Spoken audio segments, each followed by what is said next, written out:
नमस्कार व्यूअर्स, मैं हूं अमीश देवगन और आप देख रहे हैं सीएनबीसी आवाज पे। आज का दिन है पब्लिक डिबेट का और आज के स्पेशल ब्रॉडकास्ट में हम बात करेंगे भारतीय सियासत किस ओर जा रही है और साथ ही साथ इस हफ्ते के जो बड़े मुद्दे रहे हैं उनको भी उठाएंगे।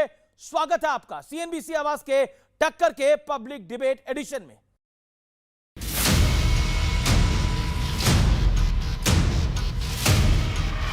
कांग्रेस आज माओवादियों से ज्यादा कम्युनिस्ट और मुस्लिम लीग से भी ज्यादा कम्युनल हो गई है। इसलिए देश में आज कांग्रेस को एमएमसी मुस्लिम लीगी माओवादी कांग्रेस कहा जा रहा है। कांग्रेस माओवादियों से ज्यादा कम्युनिस्ट, कांग्रेस मुस्लिम लीग से ज्यादा कम्युनिस्ट। भारत के सियासी इतिहास में ये कांग्रेस पार्टी पर अब तक का सबसे बड़ा सियासी प्रहार है।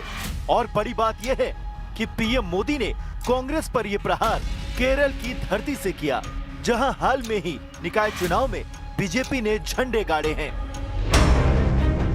वैसे देश की सियासत में विपक्ष जो मुद्दे उठा रहा है उसके पीछे बंटवारे वाली लकीर साफ साफ दिख रही है। किसी को हिजाबन पीएम चाहिए तो कोई हिंदुओं में जाति वाली लकीर खींचने में जी जान से जुटा है। ट्राइब के क्षेत्र में अभी आरएसएस के लोग घुस गए हैं और हनुमान जी की मूर्ति बांट रहे हैं। ये ट्राइब अगर धार्मिक हिंदू बन गया तो समझिए ट्राइब जिंदा ही मर जाए। आदिवासी का भी कोई धर्म नहीं है, तो हम कोशिश करें कि हमारा आदिवासी हिंदू ना बन पाए। इस बीच एक और दिलचस्प सियासत हुई। कांग्रेस ने बीजेपी और पीएम मोदी से सबसे मजबूत सियासी एजेंडे पर वार करने की कोशिश की, लेकिन उल्टा घिर गई। लोगों को वोट लेने के लिए मैं चाय वाला हूँ। चाय, अरे कभी चाय बनाए आप? कभी डब्बे में फिर के घूम के केटली लेके हर आदमी को दिए कि ये सब इनका नाटक है। दिस इज नाइदर संविधान का सम्मान नॉर मोहब्बत की दुकान। इट इज नफरत के भाईजान, इट इज अपमान की जुबान of not insulting prime minister but insulting चाय वाला and insulting the Janata by making this kind of. इस बीच यूपी के सीएम योगी आदित्यनाथ ने भी विपक्ष पर बड़ा आरोप लगा दिया है। डेमोग्राफी बदलने की जो साजिश हो रही है, लव जिहाद के नाम पर हमारी बेटियों के साथ जो खिलवाड़ किया जा रहा है, इसको रोकेंगे, सख्ती से रोकेंगे। तो आज इन तमाम मुद्दों पर जनता के बीच होगी देश की सबसे बड़ी बहस। चलिए आइए परिचय करा देते हैं आज हमारे साथ कौन कौन जुड़ा है। हमारे साथ स्टूडियो में मौजूद है अतुल लोंदे पाटिल साहब, प्रवक्ता है कांग्रेस पार्टी के। जोरदार तालियों के साथ अभिनंदन है। मेरे साथ सिद्धार्थ यादव है, प्रवक्ता भारतीय जनता पार्टी के। मेरे साथ इस चर्चा में मलूक नागर है, महासचिव रालोद के, फॉर्मर मेंबर ऑफ पार्लियामेंट है। मेरे साथ राजकुमार भाटिया, प्रवक्ता समाजवादी पार्टी के। मेरे साथ शोएब जमाई है, अध्यक्ष दिल्ली एआईएमआईएम के, उनका अभिनंदन है। और जनता जनार्दन है, आपके लिए जोरदार तालियां। चलिए बहस का एजेंडा क्या है? तोड़ने वाली सियासत, विपक्ष की आदत, पहली बात।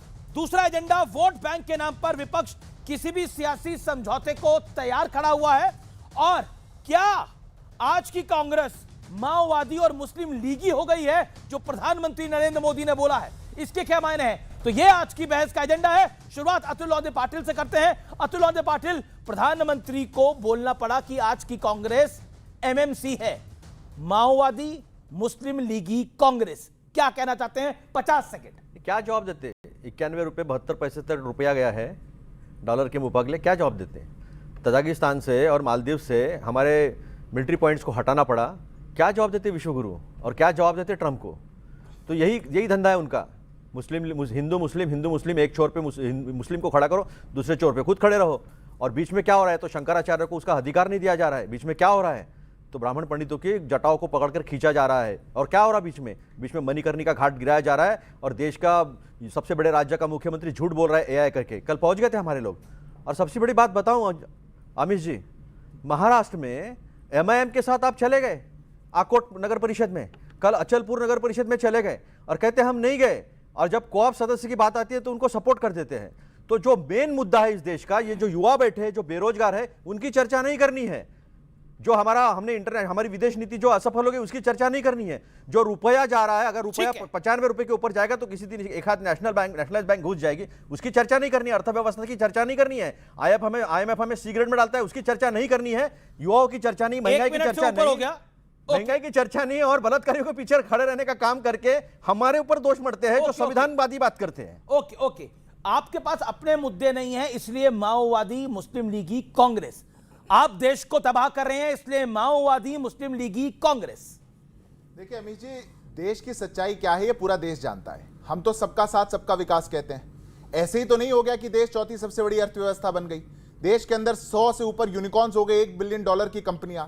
देश में जितनी मेट्रो सिटीज थी वो डबल हो गई, जितने शहरों में मेट्रो थी वो डबल हो चुका। जितने का हाईवे आप बनाया करते थे उसके 3 गुना की रफ्तार पे आज देश में एक्सप्रेसवेज बन रहे हैं। देश के अंदर नई वंदे भारत ट्रेन, ये लंबी श्रृंखला है। पर चर्चा ये इस पे थोड़ी चाहते हैं, ये चर्चा किस पे चाहते हैं? इनके मुख्यमंत्री खड़े होकर के कहते हैं, तेलंगाना के मुख्यमंत्री, Congress is Muslim, Muslim is Congress, Congress is Muslim, Muslim is Congress. ये प्रगति की बात है? ये देश की तरक्की की बात है? ये कौन सी बात हुई? देश के अंदर इनकी हालत आज ये हो चुकी क्योंकि कांग्रेस पार्टी के पास अमीश जी कोई एजेंडा नहीं बचा, केवल नकारात्मक सोच दिमाग में भर चुकी। कभी वोट चोरी का झूठा प्रोपेगेंडा, कभी जात पात के नाम पे बांट दो, कभी धर्म के नाम पे बांट दो, कभी इलेक्शन कमीशन को कुछ और कह दो, जो आप चुनाव हार जाओ तो जो मर्जी आए वो कह दो, पर केरल में आप कम्युनिस्टों से चुनाव हारो तब कुछ मत कहो। ये आपका एजेंडा बचा है। और हालत ये ऐसी हो चुकी, माओवादी मुस्लिम लीगी कांग्रेस आज कांग्रेस पार्टी बन चुकी और देश को विभाजन की ओर ले जाने वाली कांग्रेस पार्टी बन चुकी। अब इस पर प्रश्न पूछा जाता है तो रास्ता लेकिन एक बात है, एक बात है, जब राहुल गांधी राम और ग्राम की बात कर देते हैं तो विरोध शुरू हो जाता है। अब रेवंत रेड्डी साहब का जिक्र करा, अधीर रंजन चौधरी कहते हैं कि मैं तो सेकुलर था और मैं तो सेकुलर था लेकिन भाईजान आए यानी यूसुफ पठान आए और मुझको एक मुश्त चुनाव हरवाया गया। तब आपको नहीं लगता कि कहीं ना कहीं विरोधाभास आपकी अपनी पार्टी में भी है? नहीं, कोई विरोधाभास नहीं। हम संविधान की बात करते हैं, हम लोकतंत्र की बात करते हैं। हम संविधान के आड़ में जो है ना, मुंह में संविधान और बगल में मनुस्मृति, ये लेकर नहीं चलते हैं। एक एक मुद्दा उठा के ये बात नहीं करेंगे कि तेलंगाना में लाइफ साइंसेस की बात हुई डावोस में जाकर, तेलंगाना में एआई हब इनोवेशन की बात हुई, ये बात नहीं करेंगे, तेलंगाना में मैन्युफैक्चरिंग हब की बात हुई, ये बात नहीं करेंगे। पर ये भी बात हुई ना, Congress is equal to Muslim, Muslim is equal to Congress, is equal to democracy and Congress is पर you CM said this sir, Congress is equal to Revanth Reddy is the CM. इन्होंने जवाब, मैं बीच में बोला नहीं, इन्होंने जवाब दिया नहीं कि एमआईएम के साथ ऑफिशियल मैं ले लूंगा जवाब, मैं पूरा जवाब ले लूंगा। सुनिए मणिकर्णिका घाट नहीं, मेरा हुआ नहीं है। वो कह रहे नहीं हुआ, एमआईएम मना कर रही है। ऑन पेपर हुआ है ये कोई झूठ बोले कुछ फर्क नहीं पड़ता। वो तो उल्टा कहते हैं कि वो तो उल्टा कहते हैं जुबली हिल्स बनाई गई, आपको सपोर्ट करा। एक सुनिए, वहां पे एक नगर परिषद में अघाड़ी बनाई गई थी क्योंकि किसी को नहीं था, तो एक झूठ बोला गया कि एक न्यूट्रल कैंडिडेट को वहां पे मेन जो है अध्यक्ष बनाया जाएगा, जिसमें यूबीटी के लोग भी आए, एनसीपी के लोग भी आए। तो हमारी पार्टी ने भी उनको वहां लोकल लीडर्स ने डार्क में रह करके कह दिया कि हाँ ठीक है हम करेंगे। लेकिन जब मालूम चला कि वहां धोखे से भाजपा को किसी को लाया जा रहा, फौरन विड्रॉ किया गया और वो वहां आप बोलो कि वहां से विड्रॉ किया। जुबली हिल्स में आपने कांग्रेस का साथ दिया था कि नहीं दिया था? अरे भाई कांग्रेस, एक बात बताइए, जुबली हिल्स नहीं जवाब दीजिए ना। अरे इनसे पूछिए, जुबली हिल्स में कांग्रेस का साथ दिया था कि नहीं दिया था? हमने कांग्रेस का साथ दिया ना। That's the point. तेलंगाना के डेवलपमेंट के लिए साथ दिया। रुकिए तेलंगाना के डेवलपमेंट के लिए साथ दिया। एक सेकंड, अतुल आंदे पाटिल, इन पे तो आरोप आप लगा रहे थे, लेकिन उनको समर्थन दिया नहीं दिया वो स्पष्ट हो गया।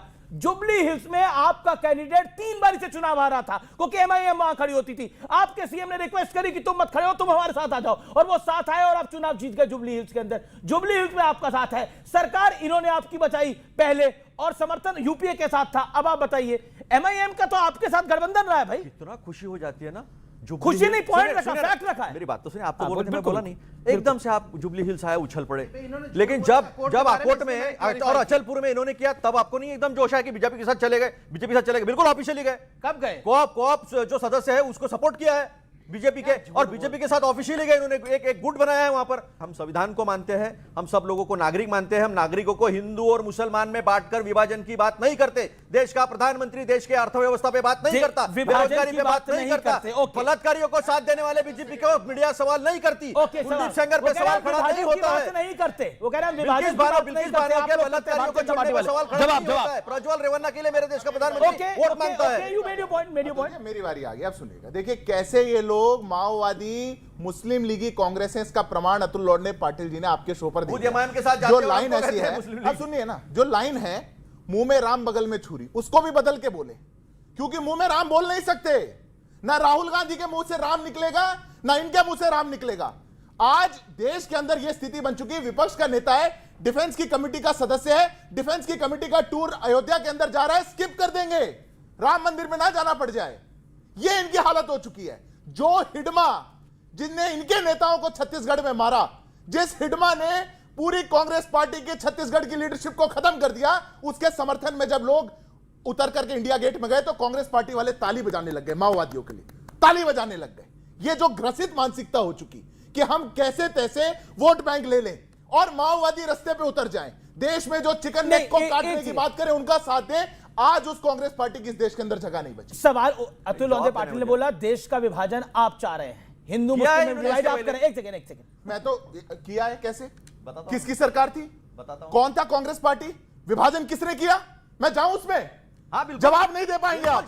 किसने देश का विभाजन किया, किसने लाखों लोगों को मारा, और आप हमसे पूछ रहे हैं कि हम विभाजन चाहते हैं। अतुल पाटिल को मौका देते, वो कह रहे हैं कि देश का विभाजन किसने किया, 1947 में देश का विभाजन हुआ, पंडित नेहरू प्रधानमंत्री बनना चाहते थे। सुनिए ना, ऐसा है कि एक छोर पे सावरकर और दूसरे छोर पे जिन्ना, सिंगापुर से सुभाष चंद्र बोस ने कहा सावरकर और जिन्ना एक बराबर। हाँ, बाप रे, सावरकर और जिन्ना एक बराबर। हाँ, और ये महाराष्ट्र से आते और इनको पता नहीं है, इनकी हालत देखो। सुनिए ना, सावरकर और जिन्ना एक बराबर। चैलेंज देता हूं, ये महाराष्ट्र में जाकर के बोले ये बात कि सावरकर जिन्ना के बराबर। अरे नागपुर में बोलता हूं मैं, अगर इनकी राजनीति ना खत्म हो जाए, नागपुर में रहता हूं, जिनके साथ सत्ता में बैठे हो, ये जाकर के इंदिरा जी को बताना था। अभी पोल खुल रही है ना। ओके, बोलो, आप ही बोलो, आपकी खुल रही है। 1937 के चुनाव के बाद मुस्लिम लीग और हिंदू महासभा इकट्ठे आए, तीन प्रांतों में आए, सरकार बनाई इन्होंने, वेस्ट बंगाल में सरकार बनाई, सिंध में, पंजाब में सरकार बनाई इन्होंने, और 1942 में जब कांग्रेस के साथ पूरा देश क्विट इंडिया मूवमेंट लड़ रहा था, तब जो है श्यामा प्रसाद मुखर्जी वहां के मंत्री थे बंगाल के, वो लेटर लिखते कहते कि इनको सीधा करने के लिए हमको जवाब दो। गोलवलकर जी कहते हैं कि जो आजाद हिंद सेना लड़ रही थी उनके खिलाफ हिंदुस्तानियों ने बरतानी मिलिट्री में शामिल होना चाहिए, और उनके साथ बैठकर डायरेक्ट एक्शन डे डिक्लेयर करता है, लेकिन ये खड़े नहीं होते हैं। अतुल जी, देश को अतुल जी 2 पॉइंट मैं बताना चाहता हूं, इन्होंने किया। मैं बताना चाहता हूं, वंदे मातरम को आधा कब छोड़ा गया और आधा कब पकड़ा गया, वो मुझे जरूर बताइएगा। दूसरा, जिन्ना की 2 नेशन थ्योरी को किसने एक्सेप्ट किया? तब तो आरएसएस की कोई हैसियत ही नहीं थी जब जिन्ना की 2 नेशन थ्योरी को एक्सेप्ट किया गया। 1925 में संघ बना है, संघ का 2 नेशन थ्योरी के साथ दूर दूर तक कोई लेना देना नहीं था। पॉइंट नंबर 1 जो फैक्चुअल बात है, लेकिन अब इसका आप रिवर्ट करिए अपनी बात पे 30 सेकंड के अंदर। मैं पहले फैक्ट चेक कर दूं। पहली बात तो किसी भी नेशनल टेलीविजन पर झूठ नहीं बोलना चाहिए। हिंदू महासभा और मुस्लिम लीग का कभी कोई गठबंधन नहीं है, कभी नहीं रहा। वेस्ट बंगाल के अंदर हमारा गठबंधन कृषक पार्टी से था, उनके अजमुल हक से, वो मुस्लिम लीग छोड़ चुके थे। हम जो गठबंधन में चुनाव जीते उसमें मुस्लिम लीग हारी, मुस्लिम लीग को हराने के लिए वो गठबंधन किया गया। पर जो मुस्लिम लीग के साथ बैठ करके गलबैया कहा करते थे, और जो जाकर के लियाकत नेहरू पैक्ट भी क्या करते थे, जो जाकर के जिन्ना से हाथ मिलाया करते थे, जो जाकर के 2 नेशन थ्योरी का प्रस्ताव पड़ा करते थे, जिनने देश को बंटवारा करके प्रधानमंत्री की लालसा में लाखों लोगों को मार दिया, वो बंटवारे का किसी और को कहेंगे? कमाल करते हैं साहब। देश के अंदर बंटवारा करके कांग्रेस पार्टी उस बंटवारे के तंज की आरोपी है, और वो आज खड़े होकर के कहती है बांटना कोई और चाहता है। ओके मलूक नागर, प्रधानमंत्री ने जो बात बोली है उसका क्या मंशा है? तोड़ने वाली सियासत क्या विपक्ष की आदत है? इस बात से आप सहमत हैं? देखिए, अभी जो बात हो रही है 1937 1925 तक जा रहे हैं, आज ही चले जाओ, 2026 में आ जाइए, सुनो, आज ही चले जाए प्लीज। जब युद्ध हुआ पीछे पाकिस्तान और हिंदुस्तान का, जयराम रमेश कांग्रेसी नेता के बयान देखो, मणिशंकर के बयान देखो, और अभी एक हफ्ते पहले महाराष्ट्र के पूर्व मुख्यमंत्री जहां के अतुल साहब हैं, उनका बयान देखो। युद्ध के समय के ऐसे प्रश्न पूछते थे जो पाकिस्तान के फेवर में जाए, वहां ब्रेकिंग न्यूज बने। युद्ध के समय ऐसे प्रश्न पूछते थे जो देश के खिलाफ जाए, और अभी कह रहे पहले दिन भारत हार गया था। मुख्यमंत्री जो प्रधानमंत्री के मंत्रालय में एमओएस रहे हैं, तो पहली बात छोड़ो, ये तो आज भी पाकिस्तान के साथ खड़े हैं। इन्हें तो पाकिस्तान ही कह दें या मुस्लिम लीग के साथ ही कह दें, तो प्रधानमंत्री जी ने क्या गलत बात कही है जो लोंडे साहब आज कह रहे हैं? वो पिछले 1947, 25, 37 की वही प्रधानमंत्री जी ने आज की बात कही है, तो सिद्धता होता है इससे साफ साफ बिल्कुल एकदम। जी अतुल पाटिल, सीडब्ल्यूसी का हमारा रिजोल्यूशन सामने होते हुए भी ये झूठ बोल रहे हैं, और ये डिफेंस अटैचे इंडोनेशिया ने कहा, ये जो है देश के सीडीएस अनिल चौहान जी है उन्होंने कहा, और वही बात जो है सामने रखी कि देश के प्रधानमंत्री झूठ क्यों बोलते हैं। 70 बार ट्रंप जो है वो चैलेंज दे चुका है, लेकिन हमारी गर्दन नहीं उठती है जी, हमारी गर्दन नहीं उठती है। और हम पूरी ताकत से सीडब्ल्यूसी का रिजोल्यूशन सामने निकाले, पूरी ताकत से जो है हम खड़े थे देश के साथ में, हम खड़े थे सरकार के साथ में। सरकार ने अपना स्वाभिमान नहीं रखा, देश का स्वाभिमान नहीं रखा, और आज तक स्वाभिमान नहीं रखा। जवाब आज तक नरेंद्र मोदी जी ट्रंप को जवाब नहीं दे पाए। मैं ऑडियंस से पूछता हूं, क्या आपको लगता है देश की सरकार ने देश का स्वाभिमान नहीं रखा? आप मानते हैं इस बात को? एक लाइन बस। अभी ये कह रहे हैं माननीय प्रधानमंत्री झूठ बोलते हैं।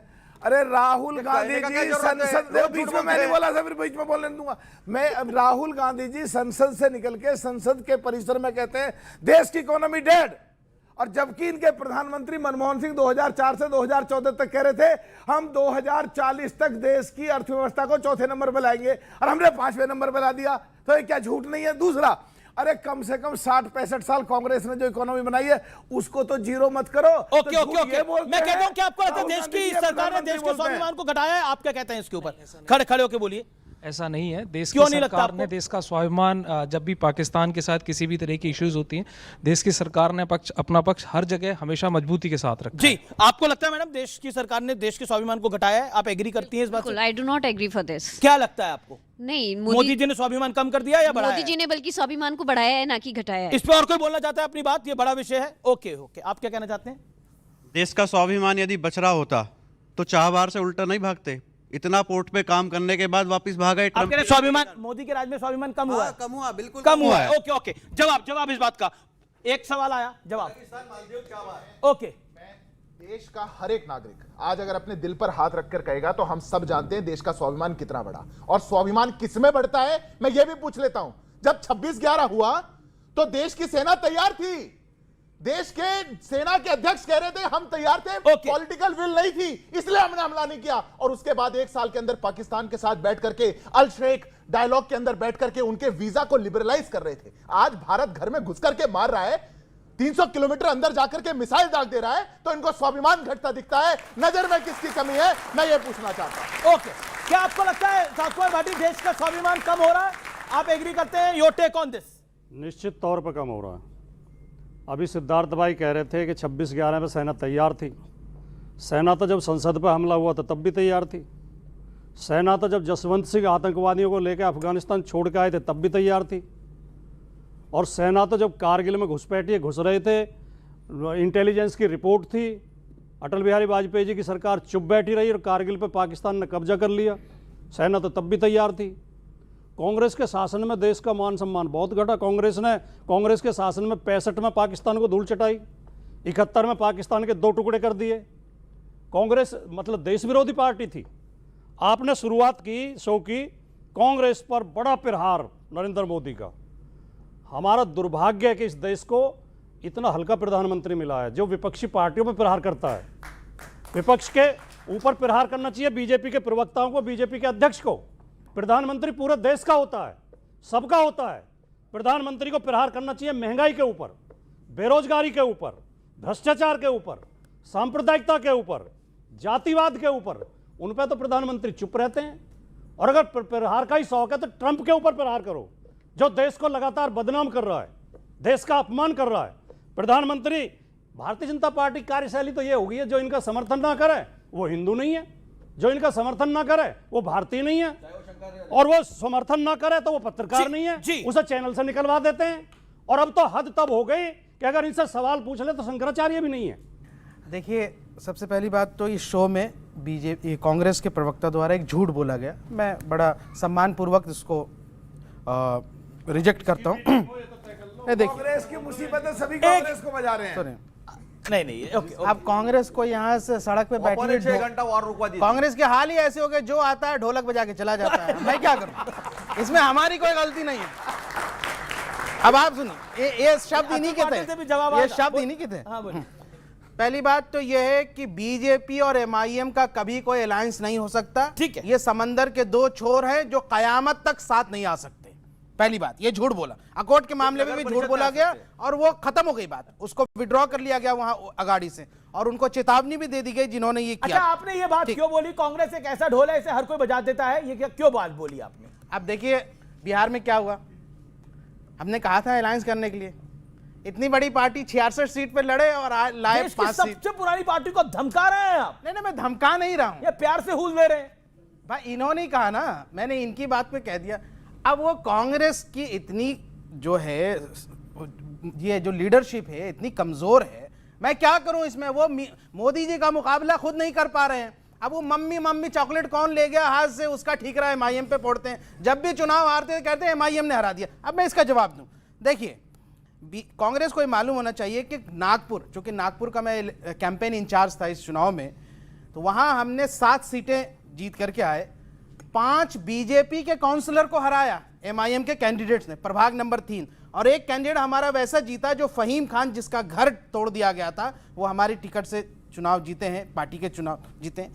दूसरी बात कि जब आप जितेंद्र अहवाड़ या फिर अधीर रंजन चौधरी जैसे नेताओं की आप बात करते हैं, इनको लगता है मुसलमान के वोट इनकी बपौती है, जब तक ये जिता रहे थे तब तक ठीक। मैं कहता हूं ये सब मास्क हटा दें, जिस दिन मुसलमान इनके सर से हाथ हटा देगा ना, ये बीजेपी से भी ज्यादा उनके जो है दुश्मन बन जाएंगे। मिसाल के तौर पर हेमंत विश्व शर्मा जी को देख लीजिए। मैं जवाब लेता हूं। तो ये कांग्रेस की हकीकत है। ओके, सुनिए, नहीं, कांग्रेस की लीडरशिप आपने बड़े गहरे अटैक करे उनके, आपने 1-1.5 मिनट बोला, अब उनको 40 सेकंड तो मौका दीजिए। आपने पहले उन्होंने बोला कि उन्होंने जिन शब्दों का इस्तेमाल करा वो आपने सुन ही लिया। आप ढोल हो गए हैं, आपकी लीडरशिप कमजोर है, आपकी हैसियत नहीं बची है, हर जगह आप हारते हैं।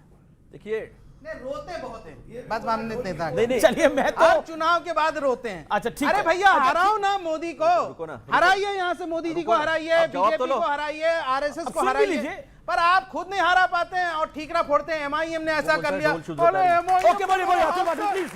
ले गया।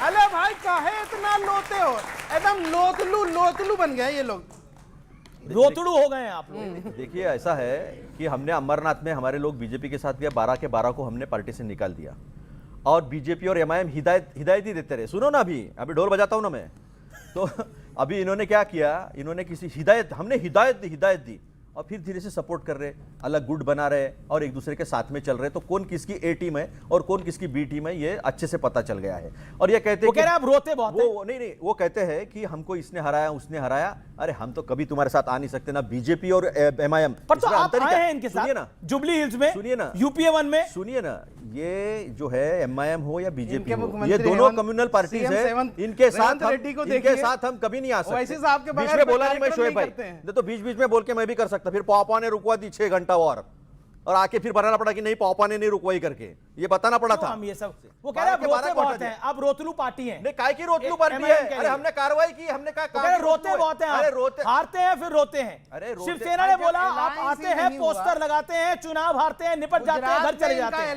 ऐसा है, यही मोदी को गाली दे देकर कांग्रेस का ये हाल हो गया। नहीं, सुनो अमित जी, कभी कहते हो चाय बेच, कभी पापा, जनता ने बोला टाटा। कांग्रेस पार्टी की बातें अब कान में नहीं जाती, नहीं समझ में आती, इनकी कहानी वहीं अटकी हुई है। जिन लोगों ने अभी अच्छा यहां से अब ये पॉपो कर रहे थे, यहां से इनको मम्मी कर रहे थे, ना जाने क्या बातें हैं, कौन सी बात समझाना चाहते हैं, ये युवाओं को क्या बताना चाहते हैं। चुनाव हारने के बाद मैं बताता हूं क्या बताना, महंगाई बताना मैं इनकी सच्चाई, जनता नहीं समझ रही ना ये सर बातें। आपने महाराष्ट्र चुनाव में भी बताई, आपने बिहार में भी बताई, लेकिन रिजल्ट नहीं आया ना। आप कह रहे वोट चोरी हुए है, जनता कह रही नहीं मान रही बात को। पिछले 11 सालों की आपको बताता हूं, कोई राज्य सरकार ऐसी नहीं है जहां पे कांग्रेस पार्टी ने एक बार सरकार बनाई और जनता ने रिपीट कर दी हो। कोई एक स्टेट कहीं नहीं ऐसा, क्योंकि जहां एक बार सत्ता में आ जाएंगे वहां पे इतना लूट खसोट, वही सारी बातें, वही सारा कर्नाटक में आए, बहुत बड़े सपने दिए थे, सबसे महंगा पेट्रोल डीजल कर दिया, वहां पे बसों के प्राइस बढ़ा दिए, पूरे कर्नाटक की अर्थव्यवस्था खत्म कर दी, हिमाचल में गए, तनख्वाह नहीं दे पा रहे, हिमाचल की अर्थव्यवस्था नीचे कहीं भी चले जाएं। कांग्रेस पार्टी आज देश की सबसे निराशावादी पार्टी है और देश के अंदर निराशा का ही मॉडल पेश कर रही है। और जैसे ही चुनाव हारेंगे, अब मैं एक बात पूछता हूं अमीश जी आपसे, ये बिहार चुनाव लड़ने गए, मैं 5 सेकंड में पूछ रहा हूं, ये बिहार चुनाव लड़ने गए, 6 सीटें हार गए आरजेडी से और 5-6 हार गए एमआईएम से। वोट चोरी किसने करी? अरे वो आरजेडी से चुनाव हार गए, एमआईएम से चुनाव हार गए, वोट चोरी करी किसी और ने। ये इनकी निराशा। देखिए भाटी जी भी मुस्कुरा रहे हैं मॉडल, लेकिन भाटी जी की भी बता दो, एक बात है, भाटी जी की भी बता दो, भाटी जी अभी शंकराचार्य जी के लिए कह रहे थे। मेरे को 2015 की वो वीडियो याद आ गई जब समाजवादी पार्टी उन्हीं शंकराचार्य जी को सड़क पर दौड़ा दौड़ा के लाठियों से मार रही थी। वो समाजवादी पार्टी बोलने से पहले सोचना तो चाहिए। अच्छा ठीक है, अपने गिरबान में झांकना तो चाहिए। समाजवादी पार्टी के साथ आप लोग जाना चाहते हैं या नहीं जाना चाहते? देख रहे हैं टेढ़ी आंखों से, कुछ ना कुछ तो है मोहब्बत। वो भी मुस्कुरा रहे हैं, आप भी मुस्कुरा रहे हैं। कांग्रेस को साथ लेंगे नहीं लेंगे उत्तर प्रदेश के अंदर? मेरे से ले लो, मैं जवाब अरे गठबंधन उनका, आप एनडीए में हो, उनको उधर भी ना जाने दो, इनको इधर भी ना आने दो। कमाल की बात है आपकी भी। अपनी बात, मैं बात पूरी कर लूं। साथ में है वो, एक शेर सुन लो हाँ सुना दीजिए। पहले तो ये हौले हौले यूं ही हिलते डुलते हैं, दिल के दरवाजे हैं आखिर खुलते खुलते खुलते हैं। गुड वन, बोलिए। ये किसके लिए बोला? दरवाजा खोलने के बाद इनके लिए बोली? खुलते हैं, उन्हीं के लिए बोला। जिस दिन आपका भी पता नहीं, चवन्नी उछाल रहे थे, कहां उछल गई पता नहीं लगा। ओके बोलिए। जिस दिन ठीक है। जिस दिन खोलना हो दरवाजा, ढोल नगाड़े लेकर आ जाओ सड़क पर। अगर नहीं खोले दरवाजा तो बच जाएगा तुम्हारा बैंड बाजा। 27 में। अब जवाब दे दीजिए। देखिए तेजस्वी का बैंड बाजा तो बच ही गया, बुरी तरह से हार गए। ये तो कह रहे थे हमारे साथ आ जाओ, वो कांग्रेस के साथ लगे रहे। हाँ जवाब। गैर परों से उड़ सकते हो हद से हद दीवारों तक, आसमान तक वही उड़ेंगे जिनके अपने पर होंगे। ओके, पर तो हमारे अपने ही है। नहीं, पर तो इनके अपने साबित कर दिया, इन्होंने महाराष्ट्र में साबित करा। क्यों दरवाजे खड़े? बिहार में 60 लड़ी 6 जीती, ये 25 लड़े 5 जीत कर आया। बताइए। अब आप मेरी तरफ आए थे, नेशनलिज्म और सेकुलरिज्म की डिबेट होती है। देखिए, जब देश को ये पहलगाम हमले के बाद जब जरूरत पड़ी, बैरिस्टर साहब ने, ओवैसी साहब ने, हमारी पार्टी ने अपना रुख रखा, देश के साथ खड़े रहे। मेरा सवाल यह है, कांग्रेस देश की सेकुलर पार्टी है या नहीं आपकी राय में? हाँ या ना? आप सेकुलरिज्म की बात करते हैं। इस बार 125 जो काउंसलर हमारे महाराष्ट्र से जीत के आए हैं, उसमें 20 से ज्यादा जो है ना हिंदू काउंसलर है। एमआईएम पार्टी से हिंदू काउंसलर जीते। बीएमसी के अंदर जो सबसे बड़ी म्युनिसिपल काउंसलर है वहां पे मुंबई में, वहां जो हमारा ग्रुप लीडर है उनका नाम है विजय उबाले। वो हिंदू हैं और इतने गरीब थे कि फॉर्म भरने के पैसे नहीं थे। पार्टी ने सपोर्ट किया, आज वो काउंसलर बने। उनके पीछे सारे मुस्लिम काउंसलर्स रहेंगे। वो हमारे ग्रुप लीडर हैं। सुनिए, आपके ग्रुप लीडर हैं, मैं मान ली बात आपकी। आप अपने आप को सेकुलर पार्टी मानते हैं क्या? इससे ज्यादा और सेकुलरिज्म का क्या सबूत दिया जाए? एमआईएम के वो कह रहे हैं नागपुर से एमआईएम के कांग्रेस लगा दिया। कांग्रेस कह रही है कि आपका पैसा, कांग्रेस कह रही है आपका पैसा नागपुर से आया होगा। यही बोला ना आपने? हाँ बोला भाई। नागपुर में आराम से बोलते, थोड़ा शोर से बोलिए। नागपुर से आया पैसा और कितने जोर से अब बताइए। नागपुर में तो मैं था, ठीक है। नागपुर से आया पैसा है ना? मुझे नहीं मालूम, यहाँ से कांग्रेस को पता नहीं किस बात का दर्द हो रहा है, लेकिन कांग्रेस की जिस तरह से नैया डूब रही है, इसी तरह के प्रवक्ताओं की बातों से हो रही है। मैं एक बात हम आपको कहते हैं, आप कह रहे हैं कांग्रेस की नैया डूब रही है इन जैसे प्रवक्ताओं से। जाहिर सी बात है, इस तरह की अनाप शनाप बातें। फिर आपको यहाँ से ये तेलंगाना में कहाँ से पैसा आ रहा है? ओके, एक सेकंड, अब शांत रहिए। जवाब आप लोग, आपकी वजह से एमआईएम कह रही है नैया डूब रही है। अच्छा, आपकी वजह से किसकी नैया तैर रही है? बताइए भाई। नागपुर में ये रहते हैं। किसके वजह से तैयारी? नागपुर में ये रहते हैं। उनको 30 सेकंड दीजिए, फिर बोलिए। किसकी वजह से जो है नाव तैर रही है? जो हैदराबाद के बाहर तक नहीं जा सकती 2014 तक, वो हर जगह जाके बड़े बड़े सभाएं कर रही है जहाँ 25-25, 30-30 करोड़ लगते हैं। ऐसी कई जगह सभाएं चल रही है, हेलीकॉप्टर चल रहा है। एक छोर पे आप खड़े हो, दूसरे छोर पे वो खड़े, तो देश में हिंदू मुसलमान चल रहा है। जेनजी बैठे, उनके रोजगार का कोई बात सोच नहीं रहा है, महंगाई का कोई सोच नहीं रहा है, बलात्कारियों के पीछे सरेआम खड़े रहा जा रहा है और 2-4 जोक मार के तालियां जेनजी से ली जा रही है। यह प्रज्वल रेवन्ना के लिए इस देश के प्रधानमंत्री कहते हैं कि प्रज्वल रेवन्ना को वोट है नहीं, मुझे वोट। बिल्किस बानो क्या मुस्लिम औरत नहीं है? वो 5 साल के प्रेग्नेंट औरत पे 11 लोग बलात्कार करते हैं, उसके मां पर बलात्कार करते हैं और उसको छुड़वाने के लिए बीजेपी आगे आती है। कुलदीप सेंगर को बेल दी जाती है और सोनम वांगचुक को जेल दी जाती है। ये सवाल खड़े नहीं होंगे। इसी में संदीप कुलदीप सेंगर भी जेल में ही है। आपकी बात क्या है? सर मेरा सवाल यह है कि मैं एक पोइट्री से स्टार्ट करना चाहता हूँ, उससे एक सवाल पूछना चाहता हूँ कि भगवा क्या है पता नहीं, लहराना सबको होता है। कि भगवा क्या है पता नहीं, लहराना सबको होता है। अरे भगवा का मतलब उनसे पूछो जो भगवा ओढ़ के सोता है। तो सर मेरा सवाल ये है कि मोदी जी ने हमें ये नहीं बोला कि हम खुद काम करें या खुद का वो करें। उनका ये पर्सपेक्टिव है कि वो भगवे की रिस्पेक्ट करना सिखाए। उनका ये पर्सपेक्टिव है कि वो हमारे तिरंगे की रिस्पेक्ट करना सिखाए। उन्होंने ये कभी नहीं बोला कि भाई तुमको क्या कहते हैं हम, उनका क्या है, उनका लीडरशिप है वो, ठीक है। तो वो लीडरशिप, वो एक नेता है, उनका ये काम नहीं है कि वो हाथ पकड़ के लिखवाएंगे कि बच्चों ये करो ये करो करो। उनका एक मार्ग है, वो बताएंगे और बाकी सबको करना हो। आप अपनी बात को कह रहे हैं कि मोदी एक विजन देते हैं, एक लीडर हैं। एक बात तो राजकुमार भाटी एग्री करनी पड़ेगी, मोदी अगर तीसरी बार प्रधानमंत्री बन रहे हैं तो जनता को तो भरोसा होगा ही, उनके लीडरशिप स्किल्स कुछ तो होंगे ही, इसमें तो कोई दो राय नहीं है। क्या आपको लगता है ऑपोजिशन अगर उन लीडरशिप स्किल्स को नहीं मानती या फिर देश की सब प्राइम ऑपोजिशन पार्टी उससे डिसएग्री ही करती है कि मोदी है ही नहीं? अभी भी खड़गे साहब का हम बयान सुन रहे थे, खड़गे साहब कह रहे थे कि वो चाय बेचते थे, कौन सी केतली में बेचते थे, कितने लोगों को देते थे। ये आपको लगता है मोदी को नीचा दिखाकर काम हो जाएगा? नहीं, अगर मोदी जी देश के प्रधानमंत्री बने हैं और भारतीय जनता पार्टी सत्ता में आई है तो जनता के समर्थन से आई है। लेकिन ये भी एक सच्चाई है कि जनता का समर्थन धीरे धीरे कम हो रहा है। 2019 में 303 सीट मिली थी, 2024 में 240 मिली हैं, तो समर्थन तो काफ़ी कम हुआ। खड़गे जी जो कह रहे हैं वो ये कह रहे हैं कि मोदी जी को झूठ बोलने की आदत है। जैसे मोदी जी ने एक बार कहा कि मैं सड़क से जा रहा था, एक आदमी केतली उल्टी करके नाली की गैस से चाय बना रहा था। वो आज तक किसी दूसरे आदमी को नहीं मिला वो आदमी। जब वो ये कहते हैं कि मैं वडनगर स्टेशन पर चाय बेचा करता था, उस समय वडनगर स्टेशन था ही नहीं। ओके, जवाब इतना झूठ बोलते हैं वो। ये एक मानसिकता होती है अमीश जी। चाय बेचना, चाय का मजाक बनाना आज से थोड़ी शुरू हुआ, 14 से शुरू हो गया था। इनके ही नेता मणिशंकर अय्यर ने 14 में कह दिया था कि चाय बेचनी है तो हमारे कांग्रेस के अधिवेशन में आकर के बेच दो। पूरी जनता ने ऐसी हालत कर दी कांग्रेस पार्टी की कि आज तक नहीं बढ़ पा रही। दूसरी बात बताता हूं, अरे उत्तर तो सुनिए, हिम्मत करके सुनने की। कांग्रेस पार्टी रोज ये क्यों करेगी? ये एक बार थोड़ी है। कभी कहेंगे रावण, कभी कहेंगे मौत का सौदागर, कहीं कहेंगे हिटलर की मौत मरेगा, कभी प्रधानमंत्री को कहेंगे मोदी तेरी कब्र खुदेगी, आज नहीं तो कल खुदेगी। ये राजनीति का स्तर है। आप जितनी नफरत देश के प्रधानमंत्री से दिखाएंगे, ये देश की जनता उतना ही देश के प्रधानमंत्री को मजबूत करने का काम करेगी। आप जितनी नफरत दिखाएंगे, ये देश की जनता मोदी को उतना ही आगे पहुंचाने का काम करेगी। आपने तो जितने मनाया, देखिए एक बात तो सच है, नरेंद्र मोदी किसी नेता का बच्चा नहीं था। नरेंद्र मोदी एक गरीब का बच्चा था जो वहां से यहां तक पहुंचा है, इसमें कोई दो राय नहीं है। Narendra Modi came from a humble background और उसमें कोई दो राय नहीं है। एक सेकंड मलूक नगर, बिल्कुल खड़गे जी भी है, खड़गे जी भी हम्बल बैकग्राउंड से आए हैं। लेकिन देखिए एक बड़ा पॉइंट है, आपकी परिवार पर, आपकी पार्टी में एक वंशावली चलती है। पंडित नेहरू थे, इंदिरा जी थी, स्वर्गीय राजीव गांधी थे, उसके बाद सोनिया जी और अब राहुल जी, प्रियंका वाड्रा है। लेकिन भारतीय जनता पार्टी में पॉलिटिकल वंशावली टॉप लीडरशिप में नहीं है। अब जमीन से आया हुआ एक आदमी बन गया, अब खड़गे जी आज भी उनका अपमान। ये तो वही मणिशंकर अय्यर वाली बात हो गई। नितिन नवीन कौन है? बीजेपी के अध्यक्ष हैं नए। उनके पिताजी क्या थे? अरे बीजेपी के अध्यक्ष थे। उनके पिताजी क्या थे? नहीं, बीजेपी के अध्यक्ष थे क्या नितिन नवीन के पिताजी? कौन थे? बिहार के बीच में बोला नहीं मैं।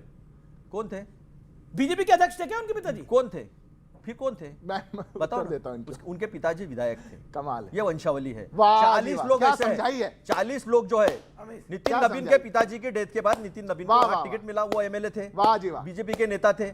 40 लोग ऐसे हैं जो बीजेपी के नेता थे। 40 लोग मैं बीच में बोला। देखो ये देखो ये जो है ना, ये सही, मैं ऑन रिकॉर्ड बोल रहा हूं। 55 साल कांग्रेस पार्टी पर नेहरू मुझे एक बात बताओ, और आप उसको जवाब नहीं दे सकते और पूछ रहे हैं उनके पिताजी कौन थे। देखिए मैं बीच में बोला नहीं था, मैं जवाब दे रहा हूं, लेकिन जब सच बोलता हूं ना तो मिर्ची लगती है और बीच बीच में बात 4 बार जवाब दिए। सुन रहे हैं क्या सुन रहे हैं आप? मुझे एक बात बताओ, 1951-52 से चुनाव हुए, चुनकर आए हुए लोगों को आप कहते हैं कि ये परिवारवाद है, तो आप जनता को झुठला रहे हो।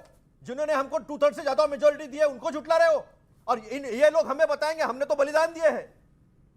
जमा करके लाया राजीव गांधी को। नहीं, एक सेकंड यहाँ पर आप रुकिए। बलिदान क्या नेहरू गांधी परिवार ने दिए? क्या सुभाष बाबू ने बलिदान नहीं दिया? क्या भगत सिंह के परिवार ने बलिदान नहीं दिया? इस बात का जवाब दीजिए। क्या सरदार वल्लभ भाई पटेल नहीं थे इस देश के डिप्टी प्राइम मिनिस्टर? आज वल्लभ भाई पटेल के परिवार का व्यक्ति कहाँ है? किसी को पता है सरदार वल्लभ भाई पटेल के परिवार का व्यक्ति कहाँ है आज? मणिबेन पटेल कहाँ बनी? जवाब दीजिए। अब मैं पूछता हूं सवाल, सुभाष बाबू का परिवार कहाँ है आज? क्या एक ही परिवार ने इस देश के लिए सब कुछ करा? आओ ना, यही से जवाब दो। क्या एक ही परिवार ने सब कुछ करा?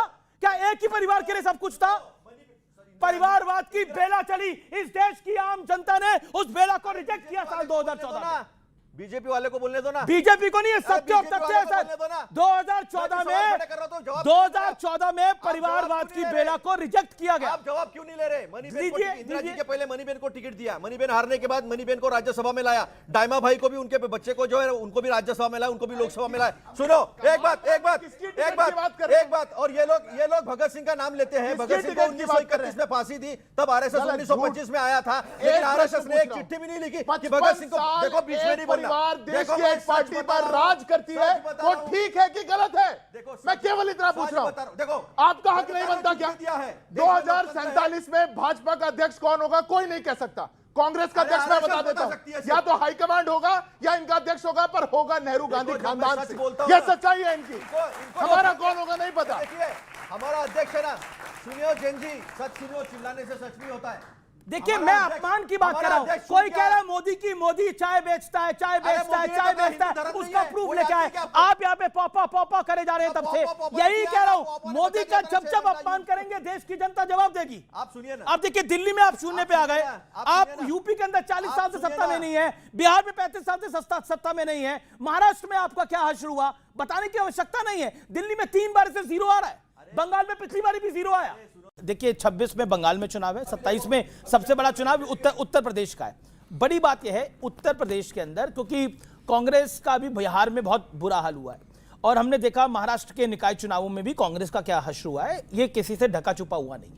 लेकिन फिर भी मेरा पॉइंट यह है, क्या ओवैसी की पार्टी के लिए जो आपके मेंबर ऑफ पार्लियामेंट ने बयान दिया है, उसकी हमारे रास्ते दरवाजे सबके लिए खुले हैं, वो वाकई खुले हैं या खुले दिखाकर बंद करने का प्लान है? सबके लिए नहीं खुले हैं। जो मुद्दों पे हमारा समर्थन करेगा, जो हमारी विचारधारा से इनके लिए डायरेक्ट पूछा मैंने। नहीं, मैं वही जवाब दे रहा हूँ। समाजवादी पार्टी पंथ निरपेक्षता, समाजवाद में विश्वास करती है, लोकतंत्र में विश्वास करती है। अगर इन मुद्दों पे वो सहमत हैं तो कोई हमारे शत्रु थोड़ी हैं, हम बात करेंगे। और अगर वो सांप्रदायिक नीतियों पर चलेंगे तो फिर हमारे कोई समझौता नहीं होगा। हम किसी भी सांप्रदायिक पार्टी से कोई समझौता नहीं करेंगे। देखिए, अब ये बात तो आप मानेंगे कि आप सांप्रदायिक हैं, आप मुसलमान पार्टी हैं, तो ये तो मानना पड़ेगा। अब आप बताइए, पूरे मुंबरा को हरे में रंग रहे थे, 15 मिनट के लिए पुलिस हटा लीजिए। अब आपको अगर देश की सेकुलर पार्टियां यानी कांग्रेस सपा लेना भी चाहे तो लेंगी कैसे? जवाबदेही बड़ी बन जाएगी ना इन लोगों की, फंस जाएंगे ये। लेकिन आपने अपने एक तारीफ है आपकी, आपने अपनी हैसियत बता दी है सबको। देखिए, पहली बात तो ये कि राजकुमार भाटी जी ने जो शब्द कहे उनका मैं स्वागत करता हूँ। ठीक है, टॉप लीडरशिप वो डिसाइड करती है कैसे अलायंस होना है, किन विषयों पर होना है, किस पर मतभेद है और क्या चीज़ें, वो तो एक अलग बात है। वहाँ की पार्टी लीडरशिप और लोकल लीडरशिप भी देखेंगे उसको। लेकिन सवाल ये है कि आप सांप्रदायिक होने का हम पे इल्ज़ाम लगाते हैं। भाई, हमारी पार्टी से तो दलित भी काउंसलर्स हैं और हिंदू भी काउंसलर्स हैं, महिलाएं भी हैं, पुरुष भी हैं, सब हैं। लेकिन आज जब हम लीडरशिप की बात करते हैं, हम कहते हैं मुझे मेरा हक दो, मेरे लड़के लीडर्स बनेंगे, हमारी हिजाब वाली बेटियां पीएम बनेगी, वो लीडर बनेगी, तो कांग्रेस के प्रवक्ता कहते हैं अरे आपको तो नागपुर से पैसा आता है। ये मुसलमानों को बपौती समझते हैं। अरे हम लीडर बनेंगे, आपके नेता ने आप क्यों लीडर बनेंगे? हम दरी नहीं जितेंद्र अहवाल लीडर नहीं बनेगा, शहर शेख लीडर बनेगी। आप बनेगी हिजाब वाली बेटी लीडर। आपको 2029 में क्या आप कहते हो ऑपोजिशन को हिजाब वाली पीएम को बनाना चाहिए? क्यों नहीं बन सकती? क्या हमारी ये लाइन होगी? क्या संविधान में हमारा नहीं लिखा है? कोई भी धर्म मजहब बिल्कुल लिखा है। जब हमारे सिख पीएम हो सकते हैं, बिल्कुल हो सकते हैं। महिला क्यों नहीं हो सकती? बिल्कुल हो सकती है। हो सकती कि नहीं?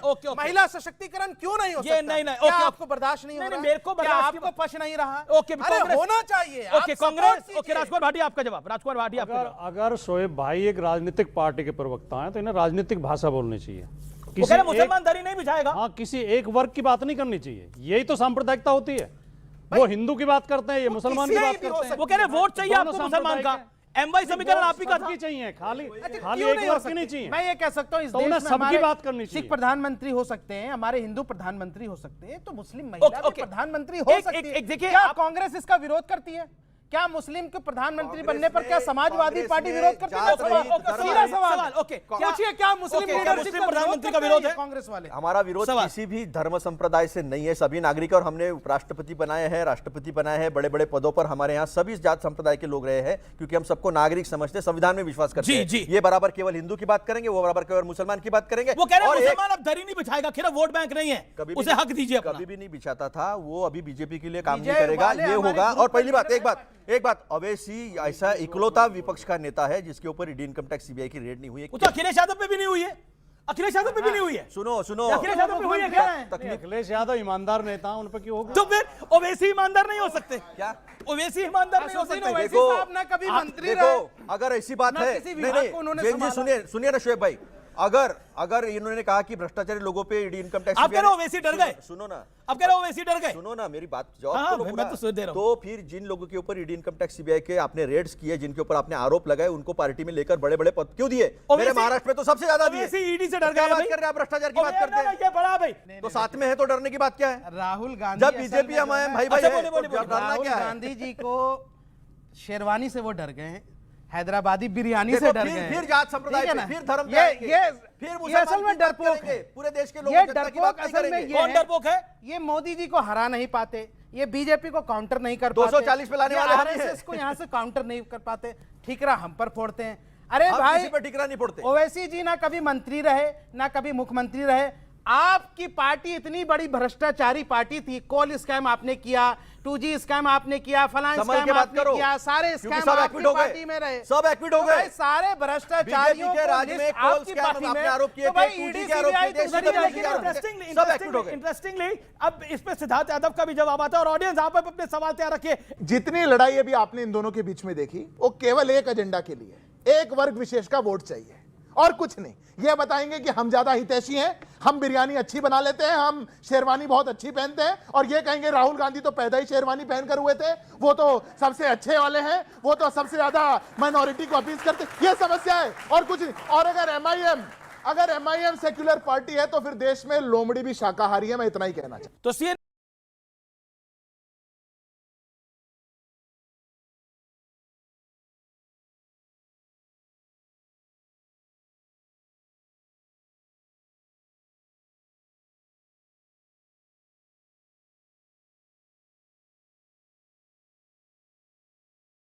में कांग्रेस से सवाल है कि अगर परिवारवाद जायज़ है, राजा का बेटा ही राजा बनना चाहिए, तो आपका सपोर्ट देश ने क्यों नहीं किया इस बात पर? देश ने क्यों राहुल गांधी को प्रधानमंत्री नहीं बनाया? ओके, जवाब अतुल पाटिल।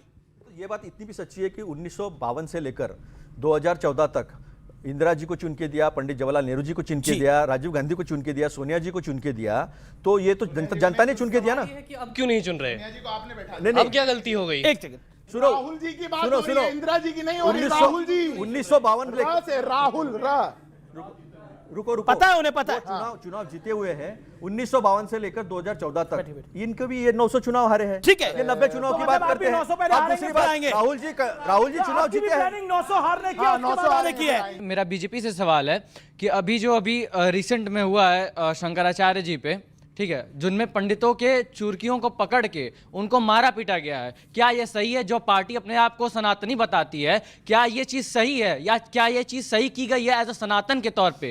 ओके, अच्छा सवाल है, अच्छा सवाल है। जवाब देखिए, मैंने तो संक्षेप में मैं बिल्कुल संक्षेप जवाब दे रहा हूं। बिल्कुल किसी भी स्थान पर यह शंकराचार्य या फिर हमारे साधु संतों का विषय नहीं, किसी के लिए भी नहीं होना चाहिए, पर नियम भी सबके लिए हैं, मेले के नियम भी सबके लिए हैं। अब वहां पर तो जांच पूरी हो रही है और हर पक्ष पे होगी, पर जिन लोगों ने 2015 में उन्हीं शंकराचार्य जी को सड़कों पर उत्तर प्रदेश की लाठियों से बांधा था, आज वो लोग पूछेंगे?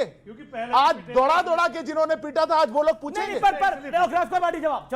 राजकुमार भाटी, देखिए 2015 में जब आपका शासन था, दौड़ा के पीटा, अभी भी पालकी को रोका गया, लेकिन एक बात है, केशव प्रसाद मौर्य उनसे निवेदन कर रहे हैं कि आप जाके स्नान कराइए, करा मतलब ये निवेदन, और दूसरी तरफ से कहा जा रहा है कि वो गलत कर रहे थे। अब सही कौन है, आप अपने आई निर्धारित करिए ना जरा, तवा उल्टा है या सीधा है? वो साधु संत तो स्वाभाविक बता चुके, मेघ मेले के अंदर झांकियां जाती नहीं जाती, देश का साधु संत फर्क जानता है। इसमें अधिक कहने की आवश्यकता नहीं है, ना ही कोई कंट्रोवर्सी की आवश्यकता है। पर जो लोग योगी जी ने कालने में किसे कहा? पर जो लोग योगी जी ने कालने में किसे कहा? जो लोग कौन था कालने में? नहीं, मैं वही बता रहा हूं। जो लोग सनातन धर्म को डेंगू मलेरिया बताते थे और इरेडिकेटिंग सनातन धर्म बनाते थे, जो लोग सनातन धर्म को, अरे सनातन धर्म को जो लोग इरेडिकेटिंग बताते हैं और जो देश के अंदर डेंगू मलेरिया बताते हैं और साथ में खड़े होकर के उसके खिलाफ बोलने वालों को झूठी एफआईआर दर्ज करवाते हैं, आज वो शंकराचार्य। ओके राजकुमार भाटी, मैं आपसे एक सवाल पूछना चाहता हूं। आप पॉलिटिकल स्टूडेंट भी हैं, एक नेता भी हैं, एक पार्टी के प्रवक्ता भी हैं। क्या कांग्रेस पार्टी रियलाइज नहीं कर रही कि उनके साथ वो कहां आज की डेट खड़े हैं? एक पुरानी कहावत थी which have borrowed from someone कि हमने देसी घी खाया है, हमारी कलाई सूंघ लो। क्या कांग्रेस अभी भी उसी दौर में है? वो इंदिरा गांधी की सरकार थी, वो उस दौर की कांग्रेस थी जब 400 सीटें आती थी। The country has changed, the country has moved on. जैसे रिलेशनशिप में होता है ना, मूव ऑन कर जाता है आदमी, तो country has also moved on. नहीं, 11 साल में 2014 के बाद कांग्रेस ने अपना आप को काफ़ी बदला है। कांग्रेस की सोच में भी बहुत परिवर्तन आया है। कांग्रेस आज पीडीए की बात करती है, जाति जनगणना की बात करती है, दलित पिछड़ों की बात करती है, कांग्रेस किसान रिजल्ट नहीं आ रहा। बात करती है। रिजल्ट भी धीरे धीरे आ रहा है। कांग्रेस की सीट अभी बिहार में रिजल्ट नहीं आया। कांग्रेस की सीटें 44-45 से और जो 101 पे पहुंच गई हैं। बिल्कुल आप सही कह रहे हैं कि 100 सीटें आई, ऐसा लगा कांग्रेस ऐसे आएगी, लेकिन उसके बाद हरियाणा हो गया, उसके बाद महाराष्ट्र हो गया, दिल्ली का तो में ये उतार चढ़ाव चलते रहते हैं। मुझे 2012 के चुनाव की याद है, उत्तर प्रदेश में बीजेपी की 50 थी, मात्र 15% वोट मिले थे और 47 सीट मिली थी। 229 कैंडिडेट की जमानत जब्त हुई थी। बिल्कुल सही बात है। लेकिन उसके बाद 2013 में अमित शाह गए थे और फिर खेल बदल गया था और देश के प्रधानमंत्री ने बोला था कि मैन ऑफ द मैच जो है वो अमित शाह है। और मैं जानता हूं और स्वर्गीय मुलायम सिंह यादव के शब्दों को मैं ऑफ द रिकॉर्ड शब्द थे, उनको मैं कोट नहीं कर सकता यहां पर, लेकिन उन्होंने भी कुछ मुझे बोला था। लेकिन फिलहाल आपने हमें अपना समय दिया, अपनी बात को रखा। आप लोगों का बहुत बहुत धन्यवाद, आप लोगों का बहुत बहुत अभिनंदन। आज का विचार, मंजिलें भी जिद्दी हैं, रास्ते भी जिद्दी हैं, देखते हैं कल क्या होगा, हौसले भी तो जिद्दी हैं। तो फिलहाल सीएनबीसी आवाज के टक्कर के आज के एडिशन में इतना ही। आपको मेरा नमस्कार, गुड नाइट, धन्यवाद, हैव अ ग्रेट वीकेंड। मेरे युवा मित्रों का बहुत बहुत धन्यवाद, यंग फ्रेंड्स का बहुत बहुत धन्यवाद, नमस्कार।